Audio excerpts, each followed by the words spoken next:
যা বলেন আমি তাই শুনবো, আপনি যা বলেন। না বাইরে তোর বিষয় না পাগল।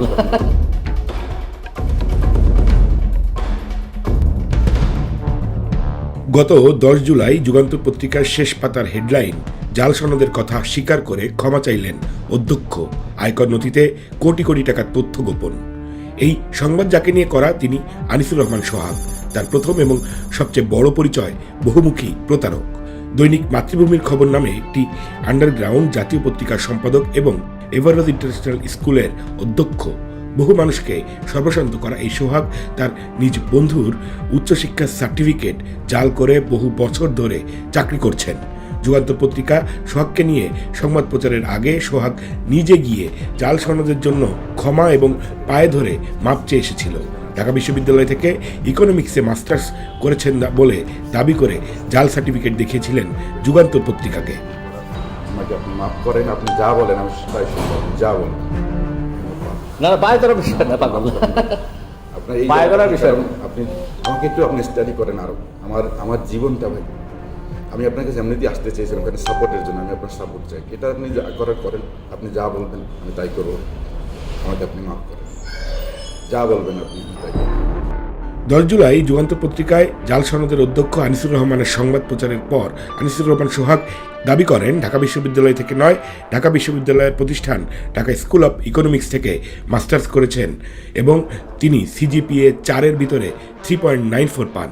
ঢাকা স্কুল অব ইকোনমিক্স হচ্ছে ঢাকা বিশ্ববিদ্যালয়ের সামাজিক বিজ্ঞান বিভাগের একটি প্রতিষ্ঠান। ঢাবির এই অধিভুক্ত প্রতিষ্ঠানের বিশেষ এমবিএকে কোনোভাবেই এমবিএ বলা যায় না।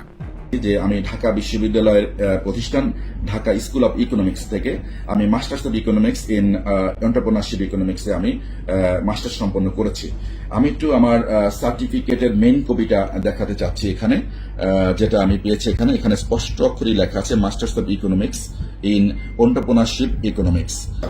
গত মাসের 22 তারিখে এই আনিসুর রহমান সোহাগ আবার দাবি করেন তিনি আসলে ঢাকা বিশ্ববিদ্যালয়ে ইকোনমিক্স থেকে মাস্টার্স করেন।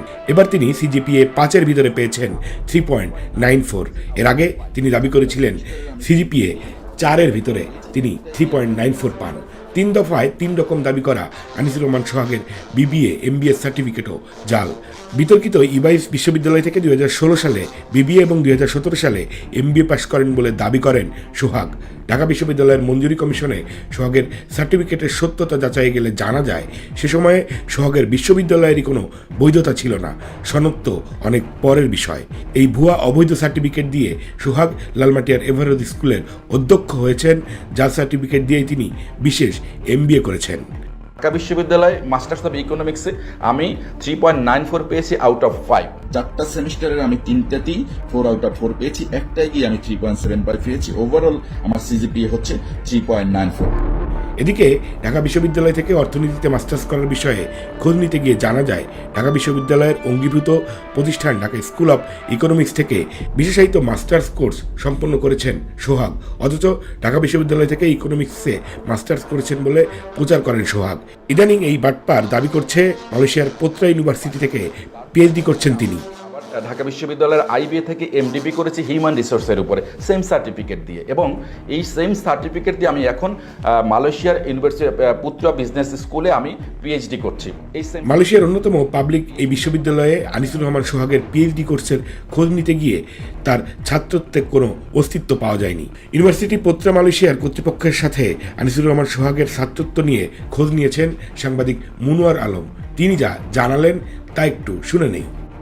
উনি ইউপিএম এর কথা লিখে রাখছে, কিন্তু এই ইউপিএম এ আমি যখন গিয়ে খোঁজ নিলাম ওখানকার বাংলাদেশি যে কমিউনিটি যারা পিএইচডি করতেছে তাদের সবারই আমি ছবি দেখাইলাম, তার নাম বললাম, তারা কেউই তাকে চেনে নাই বা কখনো আগে দেখে নাই। এবং এর মধ্যে থেকে একজন আমাকে ওই জায়গার যে অফিস সেখানেও নিয়ে গেল, তারাও বলতে পারলো না যে এই ধরনের তাদের আদৌ কোনো পিএইচডি স্টুডেন্ট আছে কিনা। তো এই জায়গা থেকে সাধারণত যেটা হয় যে বাংলাদেশি যে কমিউনিটি থাকে পিএইচডি স্টুডেন্ট এখানে খুবই ছোট থাকে ইউনিভার্সিটি গুলোতে, সো একজন আরেকজনের চেনে, কারণ নিয়মিত তাদের ওখানে ল্যাবে আসতে হয় বা অন্যান্য কারণে। সো এই জায়গা থেকে একেবারে স্পষ্ট সে আদৌ এখানকার স্টুডেন্ট না। আর দ্বিতীয় কারণ হচ্ছে যেহেতু তার সার্টিফিকেট ফেক, তার যদি এখানে ভর্তি হইতে হয় সেক্ষেত্রে যেটা করতে হয় শিক্ষা মন্ত্রণালয় এবং পররাষ্ট্র মন্ত্রণালয় থেকে সিল ছাপ্পর এগুলো মেরে তারপর হচ্ছে গিয়ে জমা দিতে হয়, সেটা আবার এখানকার ইমিগ্রেশন চেক করে। সো ফেক কাগজপত্র দিয়ে এখানে ভর্তি হওয়ার সুযোগ আসলে নাই, কাজেই সে এখানকার পিএইচডি স্টুডেন্ট না। কে এই আনিসুর রহমান সোহাগ? তার বহুমুখী প্রতারণা, জালিয়াতি নিয়ে দেশের বিভিন্ন গণমাধ্যমে নিউজ হয়েছে। মানুষ ঠকিয়ে শত শত কোটি টাকার মালিক হয়েছে। জাল সনদের বিষয়টি সামনে আসার পর লালমাটিয়ার এভারেজ ইন্টারন্যাশনাল স্কুলের অধ্যক্ষ পদ জোর করে ধরে রেখে এখন গোটা স্কুলটি দখল করে নিয়েছে।